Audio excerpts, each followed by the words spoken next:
નસવાડી તાલુકામાં એક ગામમાં 20 ફેબ્રુઆરી 2026ના રોજ બપોરના સમયે જંગલ વિસ્તારમાં એક બેનની લાશ પડેલ છે એવા સમાચાર મળતા તે ગામના સરપંચશ્રી ત્યાં પહોંચી ગયેલ અને પોલીસ પણ તાત્કાલિક જે તે સ્થળે પહોંચી ગયેલ અને જોયેલ તો એક બેન પડેલા હતા. બાદમાં તેઓને પૂછતા તેઓની સાથે વિકેશ નામના આરોપીએ બળાત્કાર કરવાનો ગુનો કરેલ છે એવું જણાવેલ અને માથાના ભાગે પથ્થર મારેલ છે એવું જણાવેલ, જેથી તાત્કાલિક તેઓને નસવાડી હોસ્પિટલ ખાતે લાવેલ અને ત્યાંથી રાજપીપળા હોસ્પિટલ રિફર કરેલ અને હાલમાં વડોદરા SSG હોસ્પિટલ ખાતે તેઓ સારવાર હેઠળ છે અને આરોપી વિકેશને પોલીસે તાત્કાલિક પકડી અને હાલમાં રિમાન્ડ ઉપર છે.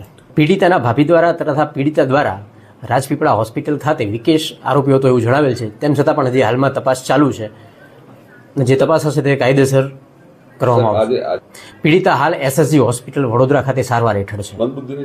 એ તપાસ ચાલુ છે ત્યાં સારવાર હેઠળ. આજે મેં કેસ લખાવું છું એ એક વ્યક્તિનું નામ એડ કરેલું હતું, બીજી વ્યક્તિનું નામ એડ ન કરવાથી હું આજે અરજી આપવા માટે હું અહીં પોલીસ સ્ટેશનમાં આપેલો છે. હું સરકાર માટે એવી આશા રાખું છું કે મને આ ન્યાય મળે અને પ્રજા માટે આવો બનાવ જો ઘડે ઘડે થાય તો આ પ્રજાનું શું અને આવા બનાવો વારંવાર ઉત્પન્ન થશે તો ગામનું શું. આ તો બિહાર જેવી હાલત આપણા ગુજરાતની અંદર થશે.